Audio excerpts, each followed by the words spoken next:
इस बार 74वें गणतंत्र दिवस की परेड होने वाली है बेहद खास। गणतंत्र दिवस परेड में कुल 23 झांकियां इस बार देखने मिलेंगी।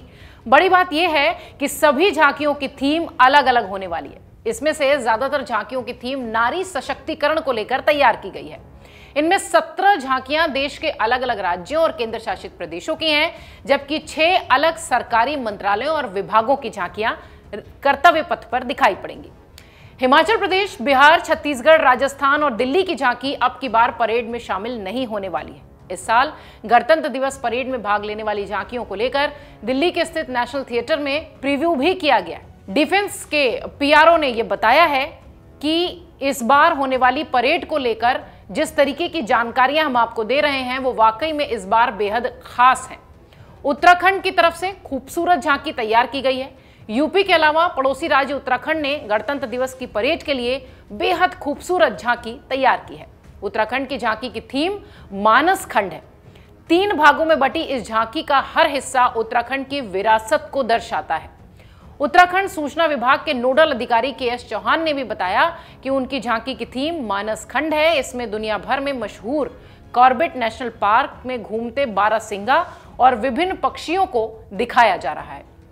गुजरात की झांकी को इस बार प्रधानमंत्री मोदी के भाई लीड करने वाले हैं, ऐसी खबर है। परेड में गुजरात भी अपनी झांकी प्रस्तुत कर रहा है और इसको लीड करेंगे प्रधानमंत्री नरेंद्र मोदी के भाई पंकज मोदी। गुजरात की झांकी की खासियत बताते हुए पंकज मोदी ने यह भी बताया कि गुजरात एक ऐसा राज्य है जो देश और दुनिया को एक नई दिशा देता है। इस बार की झांकी में भी नई दिशा और प्रेरणा देने का प्रयास है। गुजरात में एक मोटेरा गांव है जहां सौर ऊर्जा से 24 घंटे बिजली पैदा होती है और इसी की झलकी यहां दिखाई जाएगी।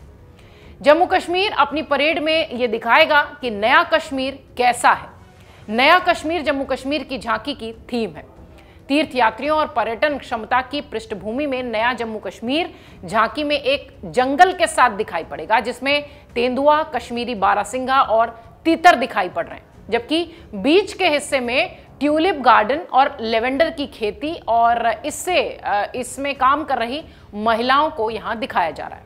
झांकी के बीच के हिस्से में मिट्टी के घरों को दिखाया गया है, जो कि पर्यटन को मौसम के अनुकूल रहने के लिए प्रचारित भी कर रहा है।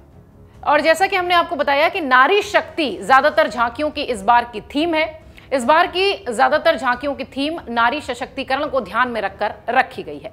महाराष्ट्र की झांकी की थीम नारी शक्ति है। इसके अलावा 3.5 शक्तिपीठ की थीम पर भी महाराष्ट्र की झांकी को सजाया गया है। महाराष्ट्र के कोल्हापुर की अंबाबाई, तुलजापुर की आई भवानी और माहूर की रेणुका माता पूर्ण शक्तिपीठ, जबकि वणी की सप्तश्रृंगी को आधा शक्तिपीठ माना जाता है। इस बार ये यहां पर दिखाई पड़ेंगे। इस बार दिल्ली के कर्तव्य पथ पर प्रतिवर्ष गणतंत्र दिवस के मौके पर विदेशी मेहमानों का जो आमंत्रण की परंपरा है वो भी बाकायदा यहां पर देखने मिलेगी।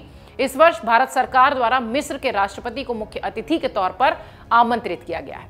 26 जनवरी 2023 की परेड में मिस्र के राष्ट्रपति अब्देल फतेह अल सीसी मुख्य अतिथि के रूप में नजर आने वाले हैं। प्रधानमंत्री नरेंद्र मोदी द्वारा दिए गए आमंत्रण को राष्ट्रपति अब्देल फतेह अल सीसी द्वारा गर्मजोशी के साथ स्वीकार किया गया, जिसके पश्चात उनके नाम को इस वर्ष मुख्य अतिथि के तौर पर फाइनल किया गया था।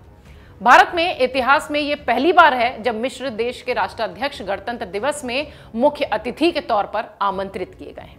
कर्तव्य पथ पर आयोजित होने वाली गणतंत्र दिवस परेड में बंगाल की झांकी को भी शामिल किया गया है। झांकी चयन को लेकर राज्य और केंद्र में टकराव जरूर देखने मिली, लेकिन पिछले कुछ सालों से झांकी के चयन को लेकर इन दोनों ही जगहों पर यानी पश्चिम बंगाल और केंद्र में टकराव दिखता रहा है। 2022 में पश्चिम बंगाल की तरफ से प्रस्तावित नेताजी सुभाष चंद्र बोस पर आधारित झांकी का चयन नहीं किया गया था। इसे लेकर मुख्यमंत्री ममता बनर्जी बेहद नाराज थी। पीएम मोदी को उन्होंने खत भी लिखा था। राज्यों के अलावा इस बार विभिन्न सरकारी मंत्रालयों की भी झांकियां परेड में हिस्सा ले रही हैं और इस बार सबसे जो खास है वो ये है कि एनसीबी पहली बार परेड का हिस्सा बन रही। पहली बार गणतंत्र दिवस की झांकी में नारकोटिक्स विभाग की ये झांकी दिखाई पड़ेगी। परेड की थीम नशा मुक्त भारत है। ये झांकी भारत को नशा मुक्त भारत बनाने के संकल्प को दर्शा रही है। ये झांकी ड्रग्स के खिलाफ भारतवर्ष के सशक्त संकल्प को प्रदर्शित कर रही है। इसके साथ ही झांकी के दोनों तरफ देश के अलग अलग राज्यों के लोगों को वृक्ष के खिलाफ संकल्प लेते हुए भी दिखाया जा रहा है।